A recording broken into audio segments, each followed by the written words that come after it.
I'm Eric Aaron Lizer. I'm clinically depressed. Angry all the time. A little crazy. Anti-fascist. And this is the Evening Muse. Sometimes I'll be driving down the freeway and there's a big-ass cross on the side of the road. It's up in the hills. I don't know. I'm not talking about a burning one, but it's lit up. And sometimes I say, what is this supposed to do? It's kind of alienating me because I'm not a Christian. But it's supposed to be like, hey, Jesus Christ, this is the way we do it in America. But what about the Jews, the Muslims, the Hindus, the Islam? You know, there's a lot of other things out there. And I got real questions. Is it a cultural imperative? I don't know. My grandpa told me I was Jewish. I guess we were, but he used to pass the bacon after that, so maybe we weren't. But I knew there was no Santa Claus, no Easter Bunny, Tooth Fairy, none of that. I was that kid. So mom's side wasn't Jewish. I guess that means I wasn't either. That's what the Hasidic rabbi told me anyways. And dad was Buddhist. At least that's what he said. Turned out it was more of a cult or a Ponzi scheme or something. What that means is, devotion to the mystic law of cause and effect through sound. I believe in that. That's real. But the thing is, it was more about buying these books and things. Anyways, it turned out we got to do this cool stuff. And Tina Turner believed in it too. So it's got to count for something. We were doing crazy ass gymnastics. We did the tallest human pyramid you'd ever see. We were on roller skates. Look in the Guinness book in 1988, man. I was on the top. I was a little guy. It doesn't matter. Take that, Guinness. Anyways, nowadays, people don't want to believe in anything. They have an absence of faith. They say it's irrational, and more importantly, my question is that a religion in and of itself? Kind of seems like it is, because if you tell me nothing exists, and that's what it is, it seems like you got certainty in that. No. Besides, today's guest is Abram Siegel Rivers. He's a lead singer and frontman of the Voodoo Fix. He's also an author, public speaker, and founder/executive director of the One Day nonprofit organization. Through his work, he's shown a commitment to empowering individuals, connecting, inspiring, and amplifying community through art and the shared expression of our unique gifts. Multi-ethnic and multicultural, Abe is rarely qualified to discuss the journey from being born. Oh, hell no. Being born into a secular family and discovering his own spiritual expression. So I guess the first question I have before we get into this dialogue about whether spirituality is logical is, do you prefer if I call you Abe or Abe? And thank you, Eric. It's so good to be with you. And you can call me Abram, you can call me Abe, you can call me Abby baby, any of the above. Oh, maybe Abby baby. Shoot. So let me ask you this.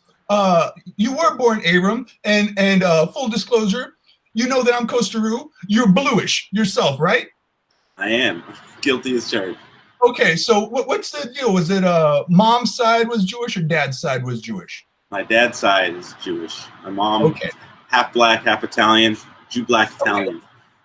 Okay. So I know when they decided to go with Abram, because that's a biblical name, right? Isn't that a rabbinic Old Testament name, right? It is. It was before he was Abraham. He was Abram. In Scripture, it was known as Abram, and not until recently had I actually read Scripture to actually know what was about. But yeah, Abram was early on in the Bible. He was known as Abram before God gave him his calling, and that's the story. Very, very cool. You don't meet too many Abrams. I like it. Do you mind then? I'll go ahead and call you Abram if you're comfortable with it. That's all good. It works for me. All right. Well, we are going to be discussing if and is spirituality logical.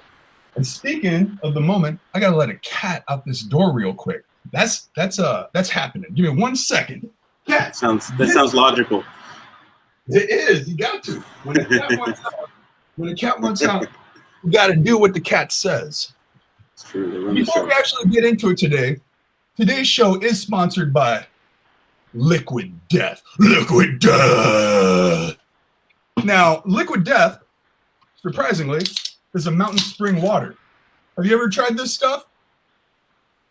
I have not. Liquid death, mountain spring water. The reason they go by liquid death is because they believe in death to plastics and murdering your thirst. That's quality water right there, okay? This definitely gets the Realized Entertainment stamp of approval. Liquid death. Try it out. Less plastic consumption. Can't hurt anybody.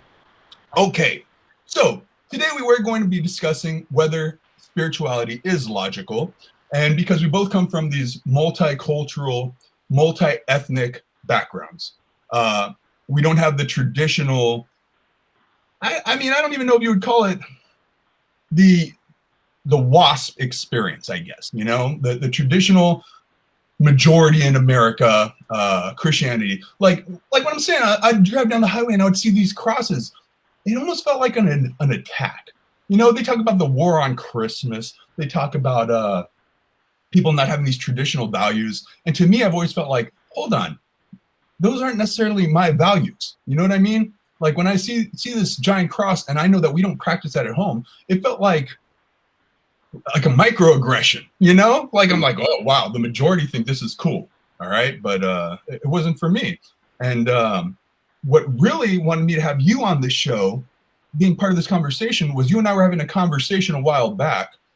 And you threw out a concept called the extra mile. Okay. And I don't think you necessarily even use that term, but you said when it comes to having you know, a personal sense of spirituality, a personal sense of belief, a compass in which you lead your life, there are 4 aspects to really consider. You said morality, integrity, legality, and ethics. Is that right? That's right. Okay, so let me just ask you real quick, and we can always ask my producer, Google, if we agree with the definition. But when you hear morality, what does that mean to you exactly? So morality, so I would say there's 2 spectrums. There's, you know, morality, ethics, and legality are on one spectrum. It's like what's good or bad, right or wrong, or what should be or should not be. And those are all defined by conversations of society. You know, it's like, is this good? Is that bad? It's like it's a conversation. It exists in language and it exists in culture. And when we had that conversation, what is unique is if you can imagine an X and Y spectrum. On the X spectrum, there's, you know, morality, legality, and ethics. But on the other spectrum, at the Y spectrum, if you can imagine this, is integrity. And integrity has nothing to do with a conversation or agreement. Integrity doesn't work. Is it whole and complete? Mm-hmm. And that, I mean, in my own journey, in my own experience, it's like integrity is something that is centered around our word. Are we being our word? Are we honoring our word? Like it is not based on the authorization of others. It is not based on anything but, is this working, or is it working as intended to function? As something is intended to function or not?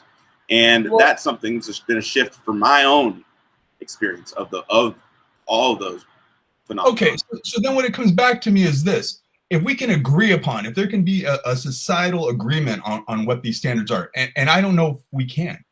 In fact, I don't think we can. So morality is going to be subjective, cultural, essentially. You know, what is it okay? Even in America, the age of consent can be viewed as a moral issue. In Alabama, it's like 14. Okay, you know, is 18 still a child? To me, it's almost like the 3 little pigs, or not the 3 little pigs, the Goldilocks and the 3 bears. You know what I mean? Like there were these old white men who were trying to decide the age of consent back in whatever year, and they're like, oh, okay, you know, 12 seemed cool, and this one's like, no, 24, and they're like, whoa, that's crazy. 18, and they're like, yeah, it's just right, and it's not. I don't know, you know, but that's a question of morality, and it is subjective, I guess, based on these states, but when we think about the ethics of it, okay.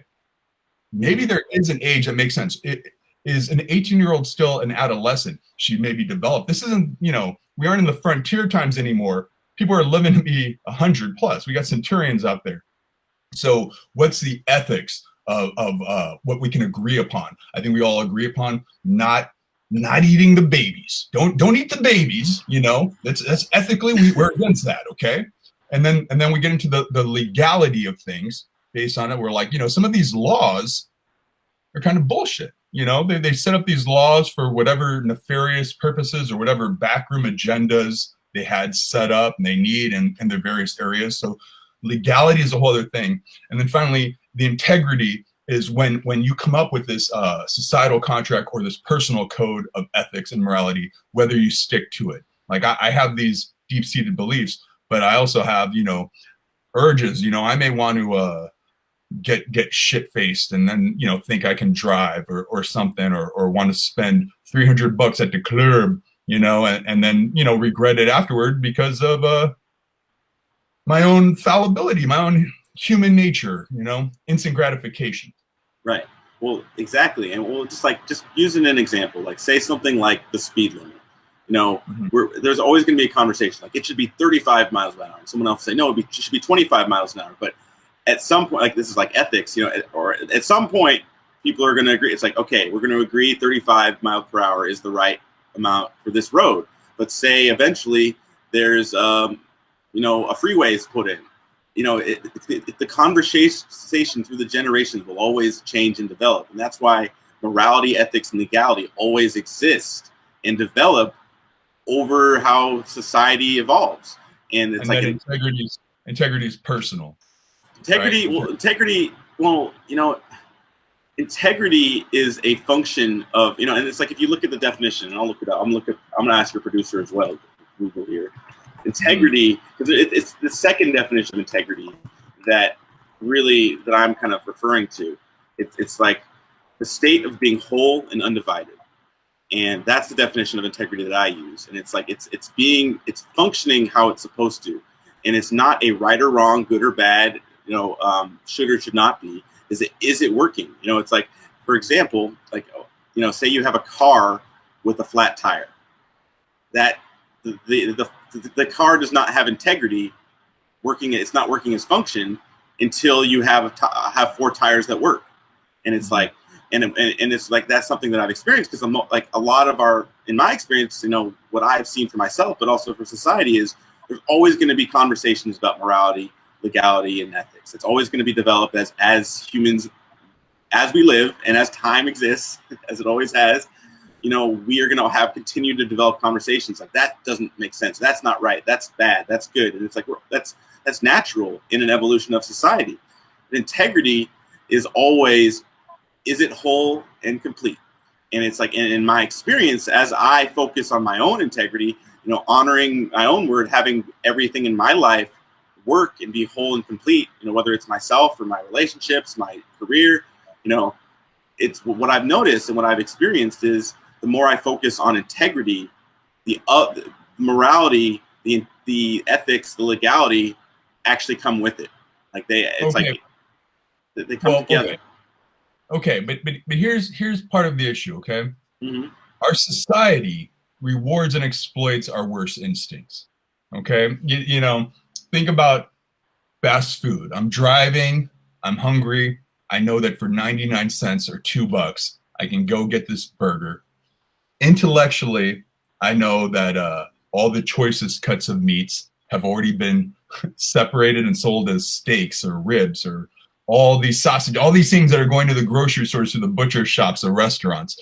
And what they have with their leftover fat and sinew and whatever is left, they're going to grind all that down and turn it into fast, cheap food.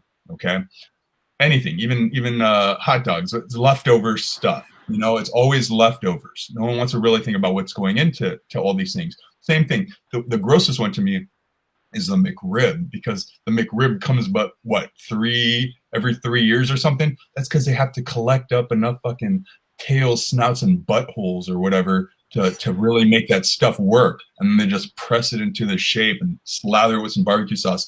That's one example. I'm just saying I'm hungry and it tastes good and we're used to it and it's cheap. Same thing with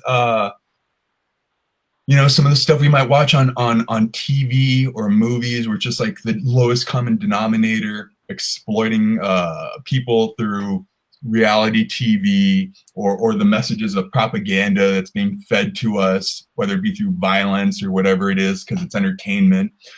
Whether I'm going out to the bar to get shit faced and then, you know, trying to just hook up with whatever random too drunk young lady is there. That's it. It's all just, or if I'm going to go pay for it and go to the, you know, like I said, the club earlier, you go to the strip club. That's purely exploitative. You know, a lot of those are like single mothers raising their kids, or they're from, you know, have trauma in their past, and that's why they only know how to relate to men sexually, or they fully just lost their sense of worth. But constantly, the society we live in, I don't even think it's just American society. It might be across the world, except for some of these more religious communities or whatever. They have their own set of issues. They're marketing to our most base nature. So I guess this is all a long-winded way of saying when we live in a world where that's kind of the norm, that's the status quo, how are we able to go that extra mile, you know, and be our more elevated selves, especially when you know, people are trying to tell us, oh, it's an atheist country, nothing exists, we're here, and then when we die, we're gone, we're in the dirt, man, live it up, do it now. How are we able to be our best selves when everything around us is pushing us in the opposite direction? Right. Well, so that's such a great question, and I would say, you know, like, it's a paradigm shift, really, because it's my experience. You know, it's like, just use the example of, you know, medicine. It's like we focus a lot on the symptoms rather than the source. Like it's like, oh, it's like there's a problem here. People are sick, so we're just gonna give them medicine, and we're not gonna actually look at why they're sick. And that's usually the case. It's like whether it's a physical, emotional, psychological, or spiritual toxicity, you know, a lot of time we'll sweep it under the rug. You know, what's the source of the lack of wholeness, the lack of just of being ourselves fully. It's like it's always something we sweep under the rug. It's an avoidance of responsibility, and it's like, for me, it's focusing not on the symptom but the source. You know, what is the core inauthenticity that leads us to act in a way that is self-sabotaging?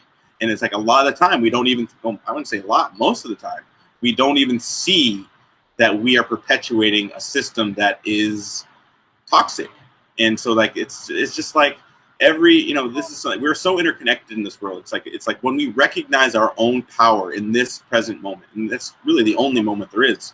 You know, there's all there is the present. But when we focus on, you know, what, you know, okay, for example, it's like I could focus on something that's going wrong, and I could just take a bunch of pills and say, okay, la la la la, nothing's wrong. You know, I'm better now because I'm taking meds. But it's like that's only going to bring more. It's like it's just covering up the pain, the suffering, what the source of the issue. And it's like, you know, when we actually zoom out and see and take responsibility for it's like it is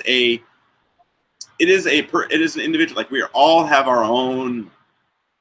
No, we all are responsible for our own space. And when we actually recognize ourselves for who we are, you know, we don't sweep under the rug, you know, our own toxicities. We actually take responsibility for, you know, it's like when we actually know this eternal present moment is all there is, and that every handshake or fist we extend, every smile, smirk, or frown, every word we make, kept or broken, you know, echoes and ripples and changes the course of the universe.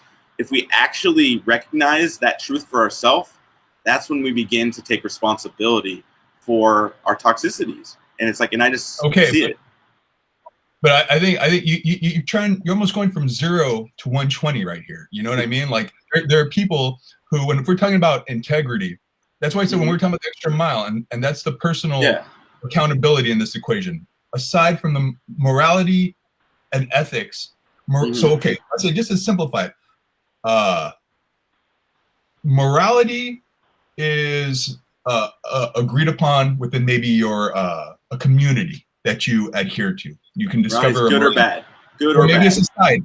Yeah, or your ethics. Your ethics might be societal. Your morality might be something agreed upon within the societal contract. Legality, same thing. That's within the society of law, rule, and order. And then integrity is personal. So when we're living in a world that's going to, at every chance right now, and this might change. I mean, I feel like it's been like this forever. Essentially, like the world has always kind of been like, hey, especially if it's about money, they know sex sells, violence, the gun lobby out there, everything is just kind of pushing our worst thing. So it's like we have to have this personal integrity. So if we're going to talk about where we build this integrity come from, and that's why is spirituality logical? Because if I don't believe in shit, if I'm a nihilist, then it doesn't matter. Then I don't need to have integrity because I believe in nothing. I believe in nothing, Labaus.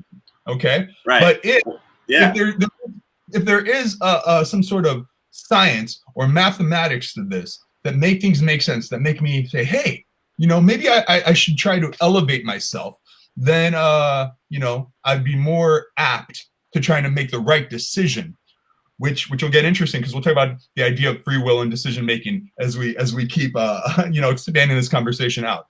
But I want to move away from society and talk about nature for a moment, okay? So there are four major forces in nature, okay?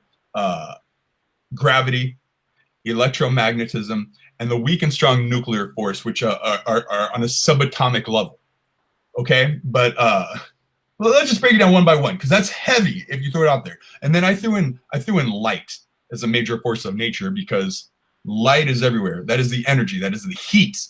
Okay, that is the way it manifests itself through light. And then we can get even deeper into the spectrum of light. Roy G. Biv, red, orange, yellow, green, blue, indigo, violet, as we see it. And then there's the non-observed spectrum, the ultraviolets and the infrareds, and however many other levels to light itself, which are unobserved by at least the human eye, or that we don't know about. So if we go through these one by one, because this is what I'm saying. I want to talk about science and math and how this all plays a part into the human experience. All right. So light itself, we'll just start there. Okay. Light is everywhere. The sun gives off heat. It gives off light. It is essentially without the sun, we're an ice cube. Nothing can exist. Okay. Plants are existing off photosynthesis, feeding off the light itself. You know what I mean? It's creating everything. The way we experience light through our eyes, through our irises, we're all born with light blue eyes, and then they change and develop as the baby does, or they don't. Maybe they stay light and blue forever. But it's about a light blue iris can barely take in any light. They're reflecting it. And you got to think our eyes are the only organ directly connected to our brain, okay? Our brain, which is an electrical storm going on, which goes into one of the next major forces of nature, electricity, okay? Right in our brain, wow, and throughout our body, everything's going on there. So it's taking in this light blue eyes reflecting a lot back. Think about the sky. Think about the ocean. They're blue. They're reflecting a lot of the light back out at the world. Green is the middle point in the spectrum, okay? It's absorbing half of the light. It's reflecting half back. That's nature. It's green eyes, okay? Dark colors, browns, red, oranges, yellows, okay? Blend them together into browns, whatever, okay? And it's absorbing a lot of light, reflecting less back. And then black pupils. There are some, people in the Asian race that have black pupils. They're like absorbing all the light, all of it, man, sucking it in, not reflecting any back or very little back out. What does that mean? I don't fucking know, but that's science. That's science, okay? And it's in nature. Red, orange, yellow, fire, flame, all this stuff, it's absorbing a lot of this light in nature. Now, I know when I started thinking about this stuff way back, I'm like, whoa, man, this is crazy, okay? I may or not have been in an elevated state, but I'm saying, this stuff was coming to my mind. It turned out later that, what is this?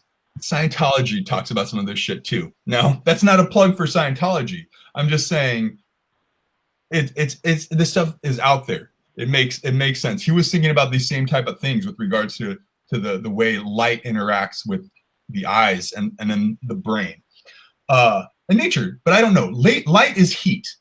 Light is energy. You know what I mean? Yeah. That is the energy. So yeah. Well, I want to say something to what you're saying, because there's a lot of things that are going off in my brain here. So yeah, go man. so we'll put it this way. All these things that you're just, light, gravity, electromagnetism, like all these things you're describing exist in space and time. And earlier you asked about. Don't go too much beyond light for now, because we're gonna go piece. We'll go piece by piece. I know. I'm. This is all tying together here. So I'm just saying they exist in the observable reality. It's like science. Like the word science, as we use, is what is reality as we see it made of. What are the components that put together reality that we can observe? And it's like that's what science is. It's not an opinion. Like gravity has, or the speed, light has no care about whether you think it's faster than sound or not. Like your opinion and your belief has no concern for gravity, for light. They are, and that it's like in science is our function to measure it, to measure reality. Mm-hmm. And it's like, and this is kind of just tying to the big question that this conversation is like. So those things exist in space and time, and it's like, and when you said the word earlier about believe, it's like belief is what exists in language, and it's something that it's like, and so it's like if you put it in like two compartments, it's like science is what is the universe made of and how do we measure it, and I would say spirituality is how do we be in this world with this reality, with malevolence in the world, with people that are. With people that are evil, with people that are falling off their horse and toxic, and people but like, how do we be? And so it's like it's like what is morality made? What is reality made of? And how do we be with this reality? And that's what exists in language, in belief. Okay, so I would say even beyond that, when you're saying how do we be, I think it's almost less important to intellectually think how do we do it, as much as coming into this strong sense of what we are, a human being. Because once mm-hmm. we're just being on a path that we holds true to that extra mile, the morality, right. Integrity, morality, and ethics that we come up with. Then you don't have to think about it so much, because you might fall off, but that doesn't mean you're wrong. Exactly. You don't have much choice, which brings us right to the next one: gravity. Okay, when people think gravity, they're thinking, hey, this world is spinning, we're sticking to the planet. That's if you're not a flat earther, a fully ignorant person, or you think about the sun tethering the solar system to it, because of the gravity of the sun itself, or the moon being tethered to our planet, being caught in our gravity. But maybe the gravity of forward momentum of our lives, there's a gravity to that. There's a gravity to our very existence, to the decisions we make, the choices we make, the impact we make upon people, the resonation of our soul, of our life, throughout the way other people experience it, and the impact that's created by it. Gravity has a lot of gravity to it. You know what I mean? Yeah. Now, unless there's anything else you want to add to that specifically, I'll jump onto electromagnetism. We'll try to bang through this. I know we've already done 29 minutes. We haven't even got through the intro. Okay. Keep moving, because I see like what you're saying is, Yeah. Okay. So electromagnetism are it's one force, but literally electricity pumping through our bodies, our nervous systems, our brain, and magnetism. Okay, magnetism itself, what attracts and repels. I think about the Bermuda Triangle on occasion, and how planes have gotten lost up there, because when I was on the East Coast, Florida, whatnot, storm systems would blow through, lightning, thunderstorms. Okay, there's a lot of that happening over the Atlantic, in that region between, I guess, is it like Bermuda, Jamaica, and Miami, or something like that. Like, I think that's what constitutes the triangle. That region of the Atlantic there's also a force, that undercurrent, underneath the Atlantic, pushing the water around, the force of that, and the electricity. And then I think the planes going through there, whatever's being created, with all these other forces going on. I wonder sometimes about magnetism, and if that's maybe the future. I know they're using it already on bullet trains, but I'm wondering about like space travel, if that's the fastest way to move about. Hold on, Belly. I got a cat freaking out in the corner. You hear all this? She's You got hearing some that? things. She's got some stuff to add. Well, It like does. something about magnetism. Like I just want to talk from like a, from a global perspective. Just from the relative recent history of humans in this, like magnetism has been here as long before we've been here, and a lot of these things you're describing. The gravity, electromagnetism. We didn't know they existed. And like it's like, and it's like these are like mysterious forces as far as the humans are concerned. And as science developed, we were like, oh, this is gravity. Like, oh, this is electromagnetism. So it's like these are things that have always been. And as we have, and like that's what science and math has enabled us to do, is to be able to perceive and measure reality. Because go back 500 years or 1,000 years, you talk to someone about magnetism, it would have been not only it could have been a miracle, or it would have been heresy. It's like, what are you talking? Like, like just think about Galileo and just what he discovered is just objective truth. And the authority, and this is a whole nother, the authority got offended and got scared because they thought that it diminished their teachings. And it's like humans, it's like we used the word belief earlier. Believe, like when somebody asks me, do you believe in God? What do you mean by believe? What do you mean by God? And what makes you think that we have the same meanings for those words? And it's like, and that's where like science is objective. Like it is what it is, measuring reality. When we're talking about our belief, it's like we're using this machine up here to discern. Is it the thought in your head, or is it the actions you take? It's like, right. And it's like, and that's why science is not, there's no gray area. It's like, this is a science objective fact, or it's not. And it's like, so in those worlds aren't opposing. It's just but science has nothing to do with belief. I believe our actions and what we functioning in integrity requires belief, but it's not it doesn't matter what we think about our belief about light. It doesn't matter what our belief is about gravity or magnetism or nuclear forces. And right, and that'll lead us right into the next topic. But just to bang through this last one, the strong and weak nuclear force, I don't even fully know what that is. Okay, the nuclear force, it's subatomic. I don't know. I mean, that's I don't know if that's physics. I don't know exactly what constitutes the strong and the weak. I don't know what's different. I know there's stuff happening in space. I know there's stuff happening within us. I know there's stuff happening throughout the universe. But these are laws that bind us as one thing. But to go back to what you were saying, you were talking about time and space.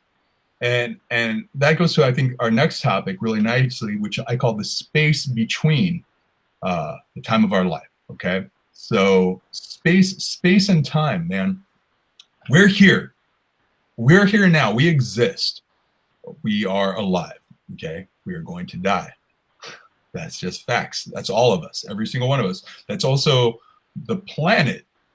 That's also potentially the universe. If we think about it, like, Big Bang, Big Crunch. If it's rinse, wash, and repeat, everything is born and everything dies. So that's a given, and it comes back to what we're doing with our lives. Now, I don't know how much free will we actually have. We may experience time as us, making a choice, left or right, yes or no, but from far enough away, it's just happening or happened. I think far enough away, it's just happened. So how much do we really need to stress about our decisions if it's almost inevitable? Or I mean, what are your thoughts on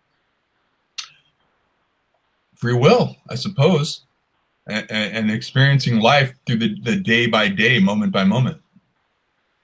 So I feel, I mean, I haven't read all of the arguments for or against free will, but basically my perspective on it is whether or not it is truly free will or not.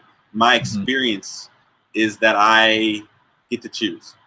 You know, it's like whether or not, like in a cosmic sense, is like he thought he got to choose, but he really didn't. But it's like my experience is I get to choose, and it's ultimately at the end of the day, it's the quality of life that I can live by choice or I can live by chance. I can live, you know, it's like that's really what it is. It's like I can live in fear of survival, or I can live in abundance and possibility and love. And it's like it's so space and time is objective. That is what reality, all those things we talked about before, exist in space and time. But, you know, what is possible right now in this moment, you know, the future I'm living into, you know, I might meet the love of my life. I'm going to be super excited and I'm going to be like, oh, I can't wait till tomorrow. Or if somebody threatens me and I'm at the school and somebody says, I'm going to kick your ass tomorrow at school, it's like, I'm going to be afraid. And it's like possibility and belief live in conversation. And it is like, so it's like, that's really, you know, in the worlds of science is space and time. It's measuring reality, but for the personal, for the subjective experience, it is right now that we have conversation. It is language. There's a quote from a book called Speaking Being, and one of my mentors said, write this quote down, the quote is, language is the house of being. And it is like, language is what allows us to not only perceive, to explain reality, and we'll talk about this in one of the later segments about, like, you know, Adam and Eve, and but it's like, but it's language that we ourselves, it's like the way we talk to ourselves and that we talk to the universe is the way we observe reality. So if I wake up and it's Monday and it's like, oh, it's gonna be such a shitty day, you know, and then all I'm gonna look for is how it's a shitty day. It's like the frame and the context of today exists. Oh, I think we froze. Your side froze really quick. Oh, we're back. There we go. We're back. Yeah. So it's like what I see is possible. It's like we just use this pandemic, for example. Whatever we focus on is what we will see.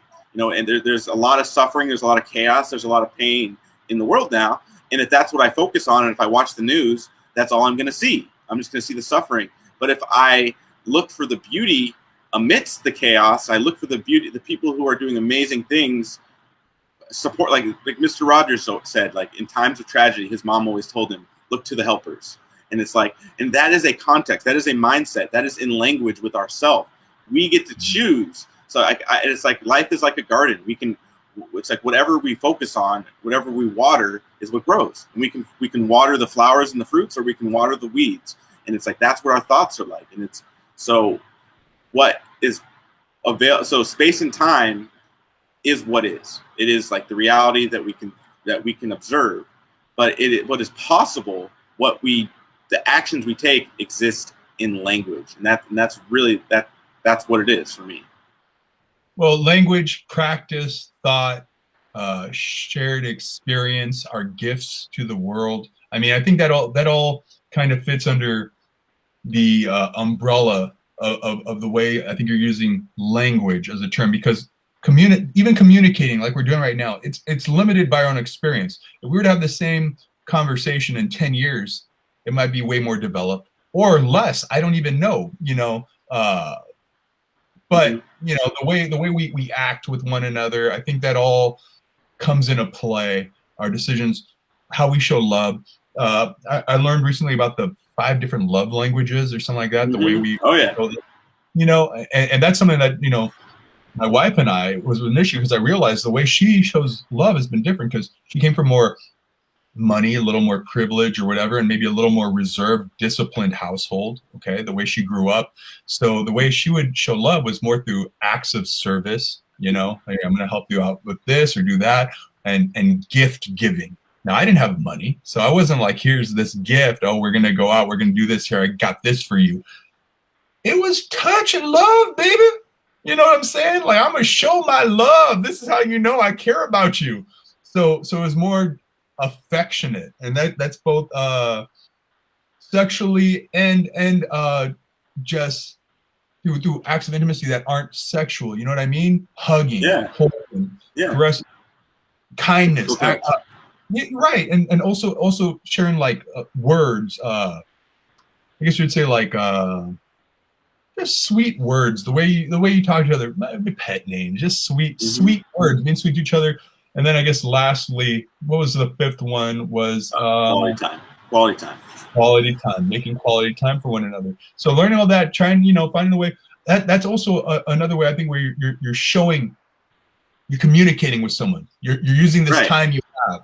You know, We all have different ways we get that we prefer to receive love and that we give love. And like, but one of the things that kind of ties this together with integrity and everything you're just saying is, a friend of mine had a quote. It said, "We say, oh yeah, so we have a tongue in our shoes. The only difference is the tongue in our shoes doesn't lie.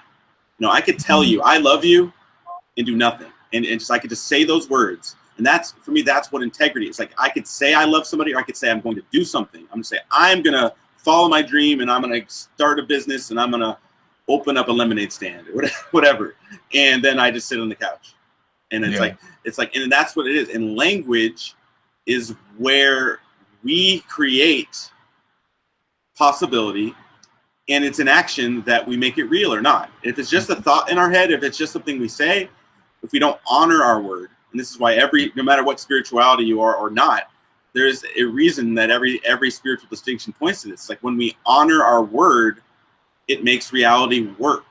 And I would say it is honoring our word that gives reality integrity in our own experience of integrity. I think it also has to do with the dignity that we either show to one another or we take from other people. That plays a part as well, because you're sharing these things and trying to be a good person and respecting the dignity of somebody else, whether it be a homeless person, whether it be someone you don't like at work, whether it be someone who's doing a service role for you that you come across. You can treat people like a less than human. You know what I mean? Or you can acknowledge the fact that, like, when you're driving down that highway, every set of headlights, there's a person behind that steering wheel with a completely unique set of issues and problems, and they're the center of their story and their mind. You know what I mean? Every single one of them, billions of people out here, we're all kind of going through the same thing. And I think that can get lost, especially with the whole online culture now. There's a lot of there's a lack of dignity for sure that goes into the way people interact with others, and the way the algorithms are set up to filter you into these like-minded echo chambers, and then throw the exact opposite at you just to keep you online so you can argue about how you fundamentally disagree about whether it be politics or religion or this or that or the other. So all these play roles. So when you use the word language, I think you might even want to branch that into something else. There might be a better word for that, because it is about the way we communicate with one another, but it's not wholly verbal. It's through our being. It's the human beings we turn into. It's about the light that we end up radiating back into the world, or lack of. But let's get into this next piece, okay? So we've talked about the space and time in between, but the beginning and the end is life and death, okay? So we talked about that, okay? So because that is the universal experience. We're born, we're going to die. That's fucking there, man. You cannot think about it. It's not going to stop anything. The train is running, all right? I think about E equals MC squared sometimes. This is partly how I came into my spirituality, okay? Because on one side of the equation, E is energy. Energy is all. Energy is within and throughout. We talked about that a little bit before, this minor and major subatomic force, the nuclear force. It's just throughout. The force, man, like Star Wars, the force is just out there. It's happening. And I can't even fully explain it, but it is everywhere in all things. So I think almost, and we can broaden this in the next window, when we get big enough. But like, well, okay, let's keep it to people for now. Okay, so the energy that's within me, when I die, it's not destroyed. It is. It's one side of it's going to transcend to like energy, I believe. Okay, whatever I create and put out, and I die as, whether that's what I've always been, and I'm just coming to terms with in life, you know, between 1 and a billion, whatever number that is as an energy, okay, where I'm at, and saying this is what I am and what I've been, and this is where I belong. I'm going back to like energy until I can accept that. I don't know if there's a wheel of life, and we can. I don't want to get even deeper. We can get into that later, but I think that energy is going to continue to exist. Now, while we're here in this physical form, okay, and experiencing life, there's the other side of the equation, which is MC squared, and the M is matter. So we can go, you know, physically. This is something here. This is something. This is here. All this shit is fucking here. It's fucking real, okay? Or at least it has matter to it, but it's still got energy throughout it. I have energy throughout it. I can't push through my head. Try. It's not working, but there's matter. And then the other half of that multiplied by c squared, which is the speed of light, which already the speed of light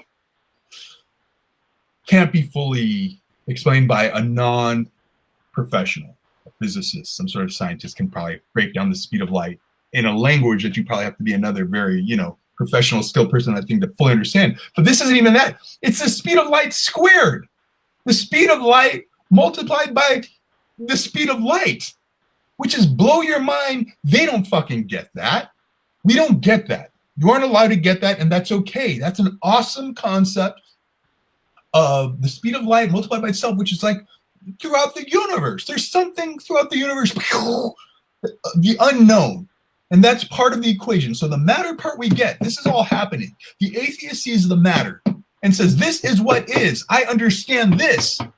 But they're fully ignoring the speed of light squared, which is the entire fucking universe, and these billions of stars, which are actually suns, which have how many solar systems we don't know, which have how many inhabitable planets we don't know, going on to what expanse we don't know, without ever thinking about that. Because tomorrow you got to go to work and you got to feed your kids, you know, and you got to take a shit and you're hungry and all those things. Those are all part of the equation. And at the end of the day, all that exists and energy is throughout. So I am a part of all of it. And if that stuff that I don't get, if there's God in there or some sort of higher essence, then I understand that I am a part of that too.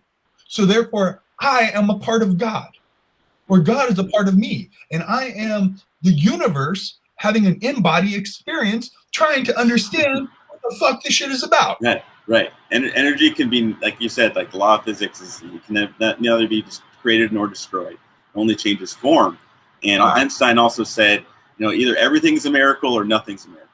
And there's no in between. There's no in between. And for me, that's a subjective experience in our being, you know. And it's like all of the things that we, you know. One of the key words, and this, I'm going to go back to, I'm going to say Socrates nailed it, because I don't know. That's the key. Is I don't know. But in the realm of the mind, we can't understand. Truth is not something that it's like, oh, I got it. It's like if we're fooling ourselves if we think in this ever expanding cosmos and all the mysteries of quantum physics and all of the things that we can't see. If any one human or any group of humans say, yep, I know. This is exactly what happens after I die, and this is exactly what happens, and this is, yep, I know you're wrong. It's like this is like kind of the dance, or I guess the fight of humanity. It's like it's like this battle of my God's dick is bigger than your God's dick, and I'm right. Mm-hmm. And but it's like there's no humility. Which by the way is super sexist, because it shouldn't be about like my God's pussy is tighter than your God's pussy. Exactly. You never know. I said the biggest argument I've ever heard for these gender pronouns. God is a they and a them, if ever there was one that could be explained. God is not a he or a she. God is a they or a them. Yeah. They are doing some crazy shit. Right. But what you pointed to is like God. It's like God is not, or the universe is not out there. This is one of the misconceptions. And this is a subjective experience. Like the universe is out there, like out in the universe. It's like, right. No, we are made of stars. Like we are, like the universe is here. Like we are not. The universe is not, and God, or whatever word you want to use, is not out there. It's in here. It's everywhere. It's like we are the universe experiencing itself, and it's like my thoughts about it have nothing to do with it itself, and it's like, you know, whatever words I use to describe it doesn't change. I mean, it doesn't change the experience of what is, and that's what I mean. Again, like we don't know, and if I can be skeptical of my own spiritual experience, and like I grew up, like as you mentioned in the introduction, I've been a secular, I guess half Jew my whole life, and I wasn't raised with any spiritual practice. I mean, I celebrate Hanukkah, if you count that. I say, hey, that's why it's called Jewish. Jewish, yeah. but there's a lot of but I learned the traditions, like the morality, and speaking of like my father taught me to like the values of Jew.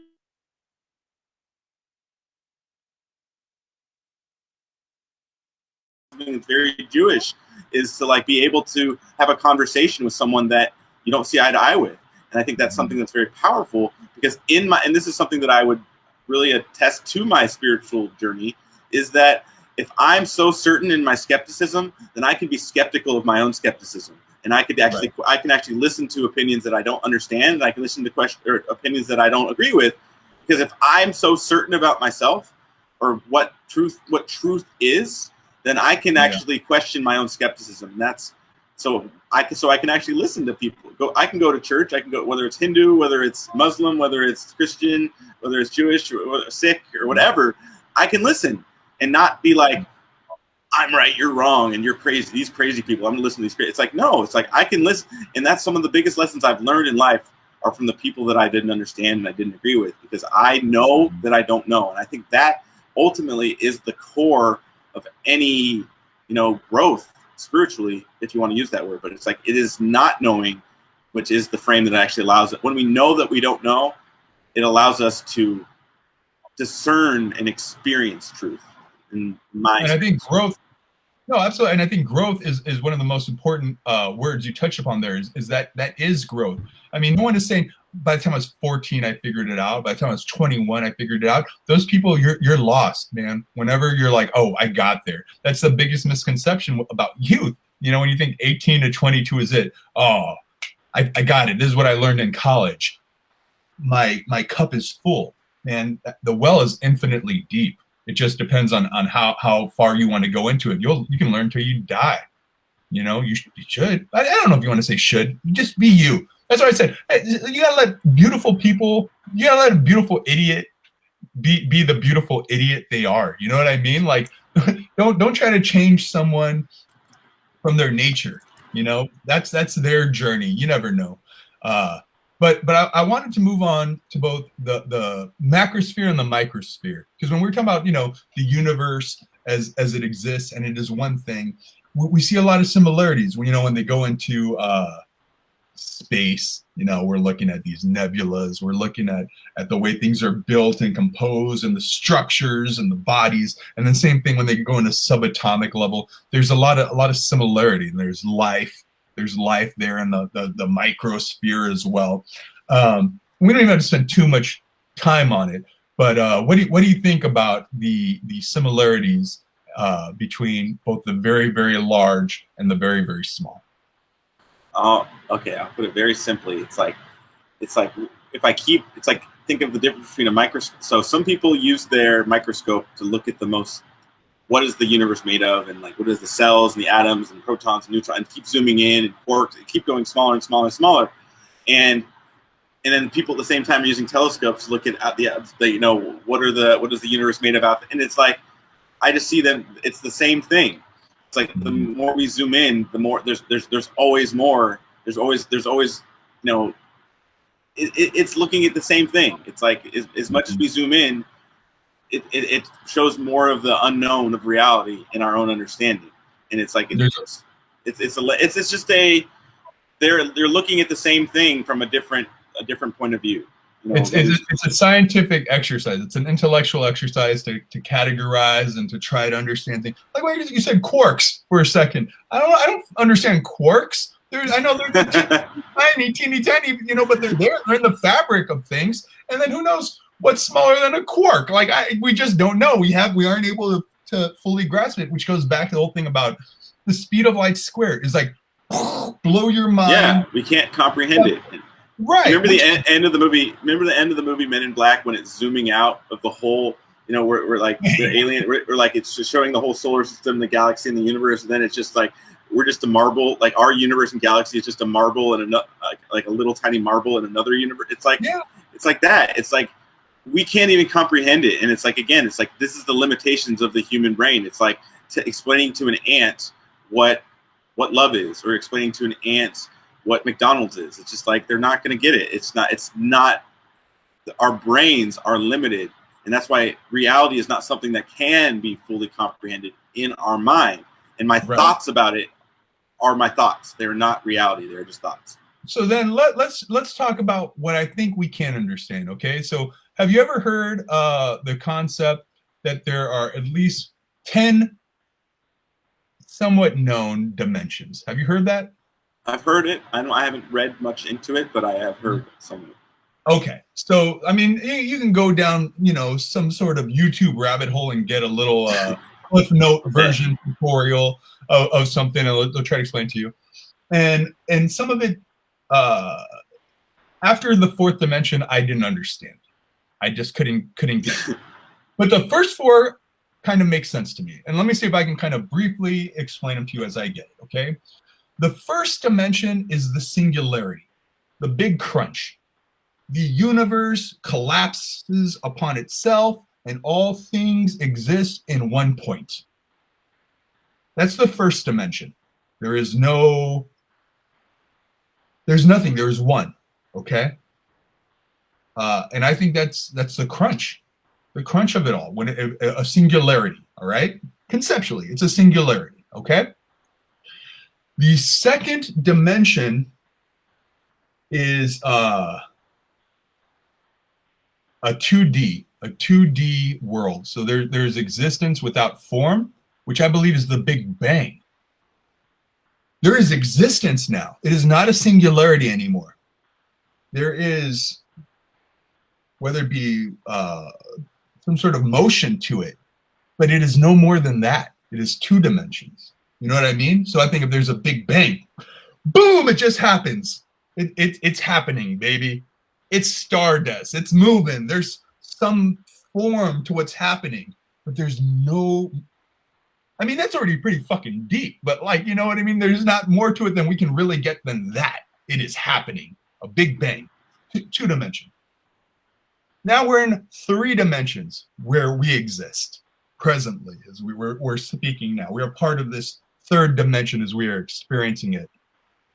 And we don't fully get all the layers of this 3rd dimension, okay? Well, all the different experiences between the membranes of what's happening within this 3rd dimension throughout the light and all these things that we were talking about, which are these major forces, the electromagnetism, what's happening in this 3rd dimension itself. But, you know, we're here, we're experiencing a 3rd dimension. Light is taking place. These forces of nature are all here upon us, okay? And we don't, like I said, we don't fully understand what's going on around us. I can do a whole other show on you know, ghosts. Ghosts can be a whole show, you know, because if the universe is happening around us, and when you die, energy is everywhere, then they're right here with us too. Heaven and hell is right here, and you can choose to tap into it, which we can get a little bit more into when we start talking about these practices of spirituality, you know, what people wanted to try to tap into within this 3rd dimension that we're experiencing. Now, the 4th dimension, this is where it starts getting interesting, okay? So the 3rd dimension is experiencing time moment by moment, as we do, right, in the 3rd dimension. The 4th dimension takes time as a linear construct. So as, you know, movement and all these things that we're experiencing in the 3rd dimension, the 4th dimension says time is a physical attribute of it. So the best way we can experience that in our third dimension is in our sleep. Because when you sleep, your brain doesn't shut off. Your eyes don't close. Your eyelids do. You go into an unconscious state, right? So the way I like to think about myself in the fourth dimension, and you and everyone, is I call it a time worm. Think about yourself from your birth to your death and every experience you have along that line. And that is your time worm, okay? You're moving throughout space and time, okay? And as you're aging until you die. That's your time worm, okay? Your path that you have gone on. So if we already said from far enough away in the cosmos, time has already happened, time is relative, as Einstein said, okay? Then when you go to sleep, do you ever experience deja vu? Or like, have you ever experienced deja vu in life, I should say? Oh, yeah. Okay, so I think when we go to sleep, our subconscious mind travels along that time worm. So like your subconscious mind, your brain, whatever's happening up in here, okay, because it might be plotted out, man. We're experiencing the choices we make. But from far enough away, the time worm may already exist. Everyone's time worms, okay? They already exist. So our subconscious mind might travel along that path. But that time worm version of ourselves, that's kind of the fourth dimension. And that's not something I think we can fully experience until maybe in death. They may show us, what that fourth dimensional version of us was, our path or whatnot. And then we may have a better grasp of these fifth, sixth, seventh, eighth, ninth, 10th, however many it goes up, whatever, are. To sum up my thoughts on this, I don't know. And an exercise to like kind of go there where you're alluding to is like, imagine what's on the other end of a black hole. And it's like, how could we, it's like, it's a comprehension that is beyond comprehension. It's and I would have to talk to a physicist to even go there. They may not know. Look, they might not. It's like you were saying before, ants trying to explain love, which ants might understand love. Yeah, they might. That's why I wanted to switch to something they may not understand.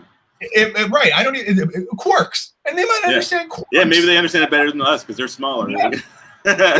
It's like some quarks. Yeah. So let's keep going because now we're starting to talk about like I said, we're getting into the math, man, the math of our experience. All right.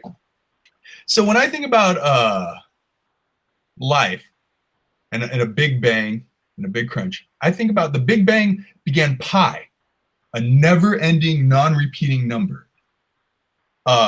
Organized chaos. It's not chaos, but it appears to be chaos, especially from within. 3.141516, like you're just. Let me ask you: did pi exist before the Big Bang? I mean, it depends what your definition of exist is. Well, like, exactly. But did time exist before the Big Bang? That's what I'm saying. It just depends. I mean, it's like if that's the question. If no one hears the tree fall in the forest, does it make a sound? Is it the experience of hearing that creates sound, or is it the act of the physical attribute of it? Yeah, and if that tree falling created a universe, like was there a time before the tree fell? Like, and it's like again, this is science, which is objective versus a subjective experience, and it's like we merge those two together a lot of the time. And Plato called just talking about math and I mean music, it's like string ratios, Pythagoras. It's like Plato called the rotation of the planets, this harmony of the spheres. Like he said, there's like a music to the cosmos, like that there is a math, there is a music, a harmony. He called it the harmony of the spheres, is what he called the rotations of the planets that we couldn't even hear. Like this was his poetic language he used to describe it. But like again, it is measuring reality. It's measuring what is that we as humans in our subjective experience try to explain what is, and it's just like the golden rule, the golden ratio, for example. It's like how a certain amount of leaf, every tree or every flower has a certain amount of leaf, and there's no way to, you don't like break that code. Like that's something in nature. It's inherent, and it's like there is a coding, and it is mathematical. There is an equation to it, and we use math. Like it is. It's like, you know, we, no matter what, you know, a square is a square. The number 2 is number 2. We can't change it. Like, you know, we can't change that, but it's like, but it is observing those things that, you know, math is a tool for us to comprehend what is. Well, see, and that's and you're getting into where I want to go with this, because beyond the conceptuality, the concept of you know, pi and these philosophical debates about, you know, did this or did this not exist before us, we can observe the clockwork of the solar system. In fact, before television, before radio and everything, that was the show. They were looking up to the stars. They were looking and they're saying, whoa, this sun, it goes down, and this moon, it comes up, and it does it again, and it does it again. And they were chronicling the happenings within the unit, what do you call it? The star alignments? What do they call that? The celestial alignments, I suppose you'd say. You know, and say, hey, this one, this is Orion's belt.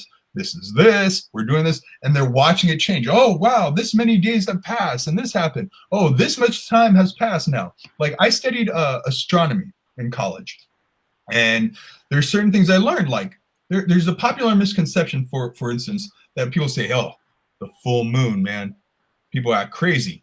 Now, maybe because it has to do with reflecting more light, but the difference with the new moon, which is when you don't really see a moon, and the full moon is purely just the amount of the Earth's shadow being reflected onto the moon. This is something, you know, there's so many arguments that you can use against flat earthers if you understand anything about astronomy, but it's not about that. They don't care. They're not, you can't win those arguments with logic, okay? So there's shadow or lack of shadow on the moon. That's the full moon. Now, here's the thing where it does affect the gravity of us. The moon's orbit around the Earth is not a perfect sphere. It's an ellipsis. Sometimes the moon looks bigger and sometimes it looks smaller. That's because when it looks bigger, it's not just an optical illusion. It's physically closer to the Earth. Like on occasion, the path is an oval around the Earth, okay? So it's physically closer. And when it's physically closer, the gravitational pull on the tides is at a higher point. So when they talk about high tide, low tide, it has to do with the gravity of the moon. Now, that also affects women. You know, when they say, hey, oh my God, our periods are synced up or whatever, it has to do with the gravity of the pull on the liquid and the blood within our bodies as well. There's a physical force upon us as humans and everyone, and that can affect a lot of things. I don't know about the electricity, the electromagnetism within our brains and our bodies and our nervous system. I don't know.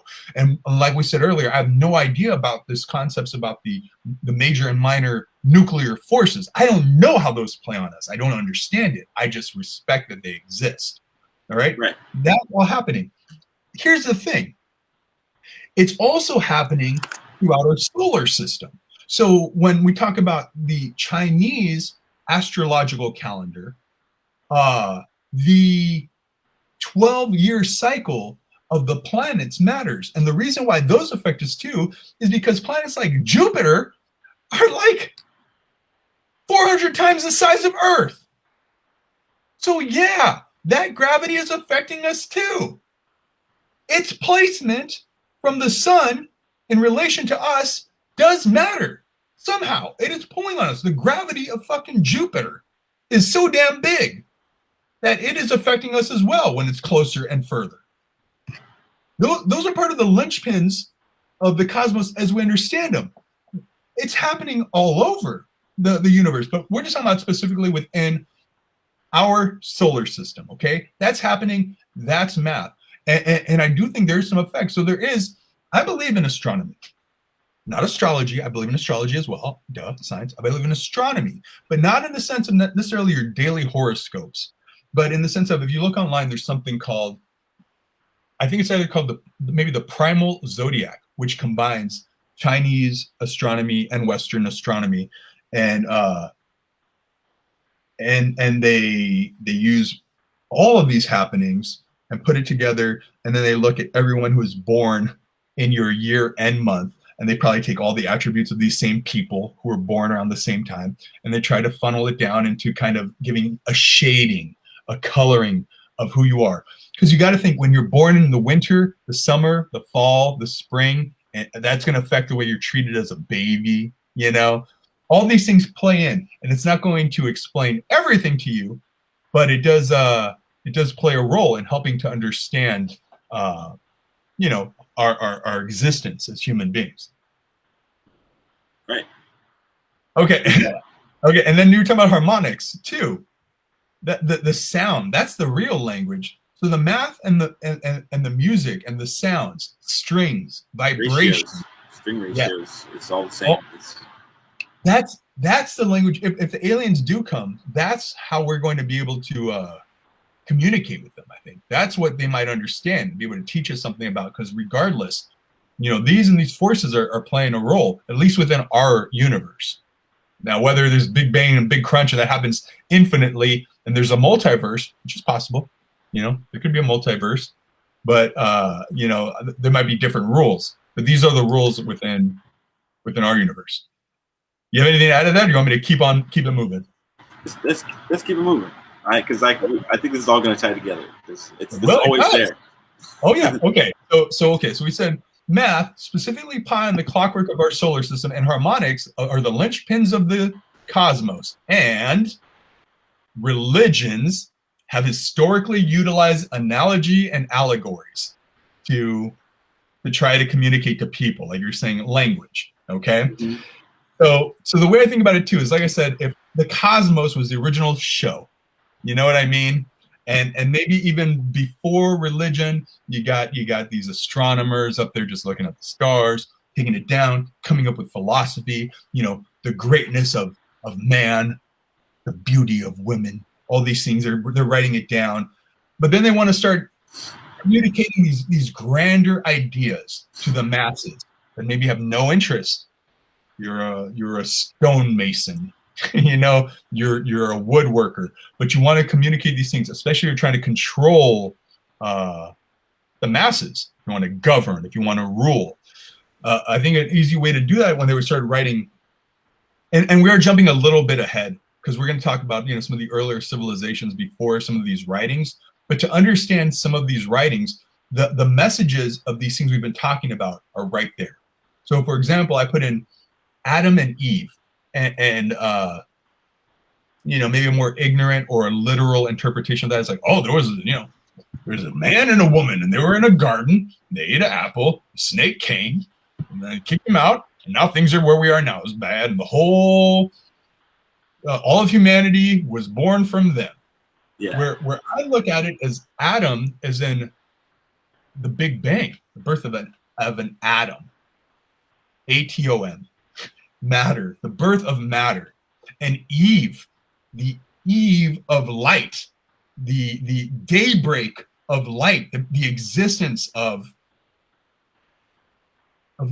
light in this world. Mm-hmm. Okay, matter and light. I think. Well, I just want to say, because this is something that I feel really, I've had a lot of. I've really put a lot of. I feel like I really get something. I got something a lot when I actually read scripture for the first time, and I actually was analyzing it from a psychological perspective, because like they didn't write, people who wrote scripture, you don't know their name, we don't know the author by this person. It was like they wrote scripture and they were not scientists. They weren't writing it to be a scientific observation. Mm-hmm. They were using the reality that they observed to explain to people how to be, how to not suffer. You know, and how, like that was the purpose and the function of what they wrote. But when you approach the scripture from, you know, phenomenological and an ontological perspective and a psychological perspective, you know, there's two things that I've really discovered, in particularly in Genesis and in the Adam and Eve story. You know, so you know, one thing is just back to what we were talking about earlier with, like, you know, light and, you know, the function of our brain. You know, like the idea of, well, okay, first off, so Adam. So God said to Adam and Eve, you can go anywhere in this garden, but don't go to this one tree. You can do anything, but don't go to this one tree of knowledge of good and evil. And it's like the human, like this is how humans work. It's like you can do anything, but don't push that big red button. It's like that's what humans like. Of course, we're gonna press the big red button. Like that's what it's like. It's like as soon as somebody says don't do something, that's when we do it. And it's like everything's perfect, and all you have to do is not press that big red button, and there will never be suffering. And it's like, of course, we're gonna press that big red button. And but like in that very thing, it's like this is kind of where I would sum it up. Is like humans, we are born sitting down. We are born like with this bubble that we see and observe ourselves and the universe and the world. And I believe we have to fall flat on our face. We have to be with our face in the mud for us to fully stand up. And I feel like that's one of the lessons of Adam and Eve's the Genesis story. It's like we think we have this idea of ourselves. We have this idea of God, an idea of the universe, and we create an identity to protect and survive in that understanding of that we think that we know the world to be. And until that identity pops, until we have our face flat on the floor and we're just crying in mud, it's like, can we actually discover who we truly are? And I feel like that's one of the lessons of it. And the other thing is what is in early human evolution. So it's like, think of like a hard drive. It's like our brains developed in that era. We developed like snakes, like the serpent in the Bible, like that was talking to Eve. Early predators for human history were snakes. They were snakes, and because they were low to the ground and children would get eaten back in those days. And we evolved our brain, our visual perception evolved to protect us from predators. And so our brain, a lot of like a hard drive, a video takes up a lot more space. So our brains developed a lot in that early period of our development to protect us from predators. And it's like, so our visual representation, the snake would represent in those days, it would be something that would hunt like little children. And so it's like, but on top of that, color, like the apple that they're referring to, is our eyes developed color to be able to see if fruit was ripe. Red is a color, like we can know if fruit is good by its color. And it's like, and that's something that I really connected those dots. It's like, whether or not, like, it's definitely not a scientific writing. They weren't writing like this is it's a journal. An analogy. Right. It's an analogy. It's using allegory. Right. And it's like the function of, the teaching is to point us to something that it's really pointing us to that there is, I mean, as 5,000-6,000 years after this was all written, here we are talking about it, but really, like you're saying, it is an allegory. It is an analogy for us to see the lesson of, what in our development, we are born with our view of the world. We're born in the garden, so to speak. And until we see that our perception about the garden is just a perception, we don't really discover ourselves or who we truly are. And that's what I see is what spiritual transformation is. It is, who am I? I'm not my thoughts about myself. And we've always been, and if you keep to that analogy, we've always been in the garden and we've never left. And it's like, okay. Okay. But if we're going back just based on the analogy itself, to say the first quote, man and woman are Adam and Eve, if we're looking at it as matter and light, that is the birth of the universe. Okay. We can break down the entire, evil and the apple and the garden and the tree of knowledge and all that. And they're all metaphors that we can find, and we can make it work within the realm of science and math. Is more of my point, what I'm saying. Like we can't get lost. Like, yes, that's what I said. Let a beautiful idiot be a beautiful idiot. Let an ignoramus experience life as they need to. If they need things to be literal, it's fine. There's danger in it when they have the wrong leadership, but you can't try to a duck is a duck. You know what I mean? A donkey is a donkey.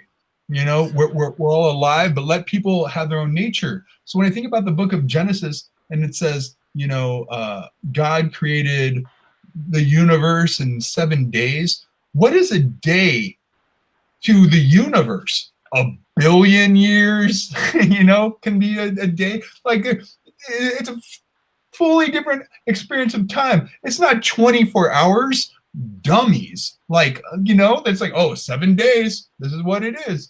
But it's like there is things were created, and it took time. Um, okay, I just saw I got your message as well, but you know, there it all sort of is happening. What else do we got? We got let me see, Adam and Eve, Genesis, the Trinity. Okay, when I think of God, Jesus, and the Holy Spirit, God to me is the universe. The universe is the creation. The sun to me is actually our sun, and you know, the sun, sun here is we're experiencing it within our solar system, and the Holy Spirit is throughout the choice to do right, and that's kind of how I experience the Trinity in my own personal belief. The Virgin Mary as well as a concept. If you look at the I don't know if you would call it an idol, the statue they have of her, it looks very much like a vagina. Like literally the shroud over her head, the hood, it looks kind of like a clitoris up here, the way it's built, the shape of it all. I think there's something to do about the feminine energy, the respecting the feminine energy, and then the devil as in evil, our most base nature, and you know, really kind of doing wrong. So, or at least, you know, not trying to think or care for anyone but ourselves. So I don't know. I mean, I would really like to get into uh, civilizations and all that and moving forward. I do know that you have somewhere to be at 11 o'clock. Okay.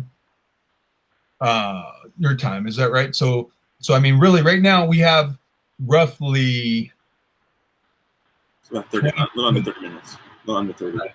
And there's way more to get to. So I don't know if you want to flip this conversation into. I'm happy to continue continue it. Let's keep going, and that if we want to, we can have a part 2. And we're gonna have to have. I mean, this is the whole universe we're talking about. So it's not like we could cover it all in a short amount of time, and there's so much to dig into. But go ahead. Well, no, because I'm just saying, for the sake of the viewer who jumps in and may end up jumping in the next one and just starting there, I would hate to start going through the rise of civilizations and the effect that history has had playing upon itself and the peoples of the world have had upon each other, and get into it now, you know, 83 minutes into the discussion we've had right now, and then hop in next time with that already have taken place without being sure that the viewer would have already watched all of this to know what we're getting into next time. So I think if we were going to end up stopping, maybe we can put a pin in it here, and then we pick up some other time and get into you know, the meat of all the different. Well, how about this? Let's we could cap it with the beginning of civilization. So that's kind of take it there, because that's I well, yes and no, because it's like I said, if the beginning of civilization, like depending where we'd want to go with that, like let's say for example, earliest civilizations, the Essex Mayans, Egyptians, Hebrews, all that stuff. That's all on there. Babylons, that's all on the docket. But that leads into us building upon religions and where they go, because one, it's cause and effect. You know what I mean? So I think we just talk about, we have to end here. We're just talking about religions and their use of analogy, and then building into it, and we're one. But I don't think we can even start. Like, yeah, I want to finish. You know what I mean? Like, I would go through everything else, but if we don't have the time to do it, which is part of the worry, I knew this is easily a 3-hour conversation. Easily. Oh yeah. Oh, it's easily a 3-month conversation. There's so much Yeah. to unpack. Yeah. So, I mean, just because, you know, to respect the fact that you got some stuff coming up or whatever, and I don't want to push you over that or whatnot. Maybe we just end here, and you know, we can get into it some other time. We'll figure out when works. But let's just do this then, okay? Do you have any closing thoughts that you want to kind of share, just based off everything that we were kind of talking about today? Well, yes. I guess I'll say this. I mean, based on what we've talked about already, and just the question, is spirituality logical? And it is. Again, it's like there's science and what the cosmos is made of, and then there's how to be, and that's all a function of who am I? Am I my thoughts? Am I my feelings? Am I my body? And it's like, as we peel back the onion, of who are we? It's like that. It is a subjective discovery of self that allows that question to be answered. Because logic is important, intellect is important, and it is not a function of my experience. Like whether I got A's in school has nothing to do with my quality of life. It has nothing to do with my if my relationships work, if I'm happy, if I'm doing what is in my heart. And it's like, this is something that, we discover for ourselves, and most of my life, I recognized and identified myself as the person up here, as the thoughts up here. But it's like, it became a crazy loop and cycle, because my thoughts were dictated. It's like when we are left to the machinery of our mind, and it controls us rather than it's like our mind is a tool, but when we let it run us, it's like we go crazy. And it's like, and that's what we see in humanity now. It's like we identify with ourself, like ourself. There's a true self and there's a false self, but we identify who we think we are is our ideas about the world and our ideas about ourselves. And just what I was talking about with Adam and Eve a moment ago, it's like our thoughts about ourselves are just our thoughts about ourselves. They're not actually who we are.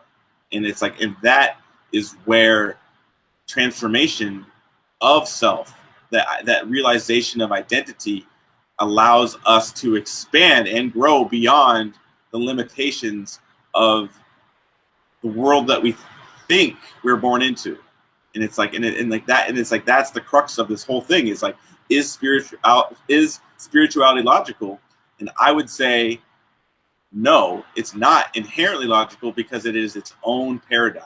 It's not, and it's like, not to say there's no role for logic, but knowledge is knowledge. And my understanding of truth is not based on a thought in my head. It's not based on like I said earlier. It's like we're like all these things, like all the words in Scripture are not truth. They are just models to point to truth for you to experience and understand it. Like the words might be true, but does that mean you understand them? It's like I could teach you how to fly a plane, but never flown a plane myself. And it's like here, so you got to hit this, and you go to landing gear, and you go down, and you press that button, then you land. I could totally tell you how to do that intellectually, but in practice and in experience, until you actually fly a plane, it doesn't make any difference. So, and I would say this.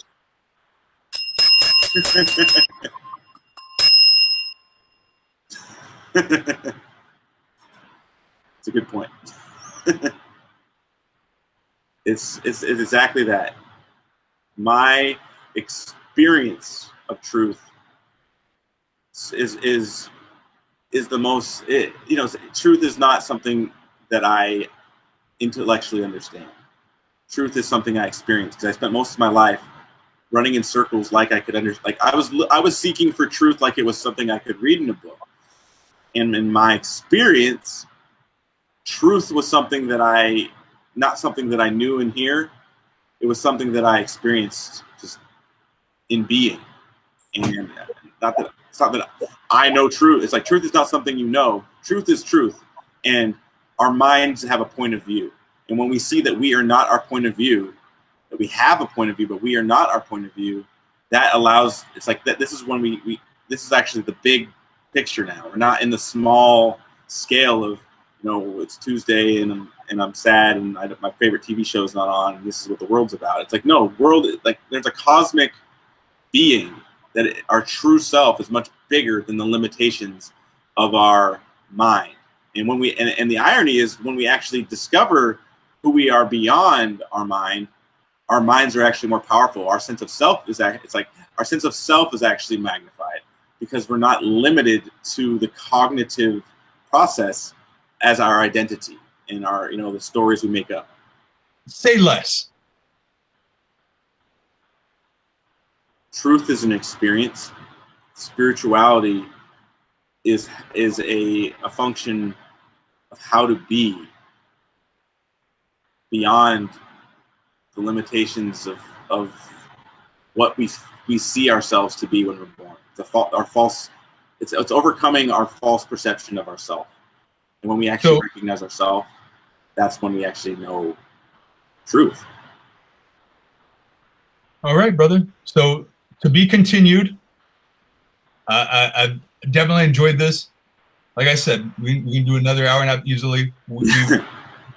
We've touched the surface of it all, but this is gonna have to be a two-parter. It's gonna have. Oh yeah, at least it's we're just diving in.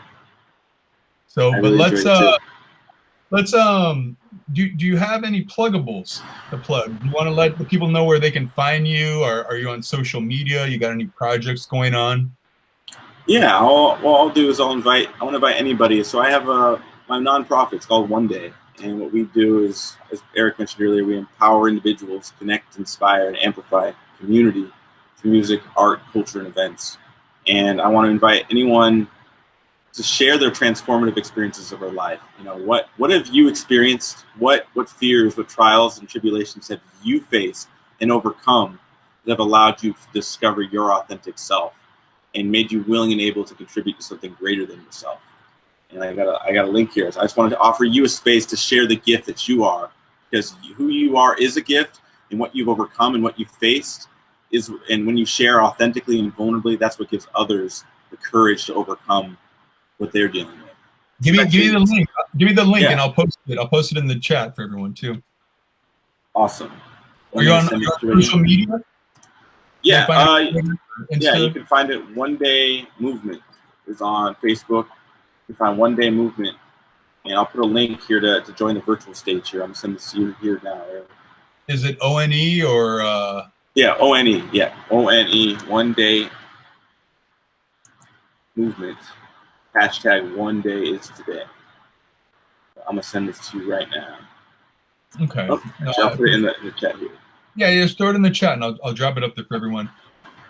Yeah. So to be continued. I mean, we got through the science, we got into the math of it all, and then next time we do this, we'll start going through civilizations and the advancement of the world's religions, how all that's kind of affected where the common ground is, where they've been diluted, and I'd say manipulated or bastardized by people. Oh no, it's not letting me copy that out of the post. Do me a favor, copy what you just sent and send it to me in the Google Doc, and I'll throw it up. Oh, there it is. Okay, all right, got it. Awesome. All right. Thank you for the opportunity, Eric, and thank you everybody for being with us. I'm excited to continue this conversation, and we're just brushing the surface. There's so much to expand on, and in all these themes, and I'm excited. I'm always excited to have this conversation. Absolutely. So that's you. www.onedaymbmt.org/share my gift. That's it. We're good to go. That's it. That's awesome. Okay. We're there. Until next time, appreciate you, and yeah, we'll figure out a way to, and a time to wrap this thing up. Okay. Sounds great, brother. All right. Take it easy. All right, you too. Thanks, everybody. Thanks, Eric.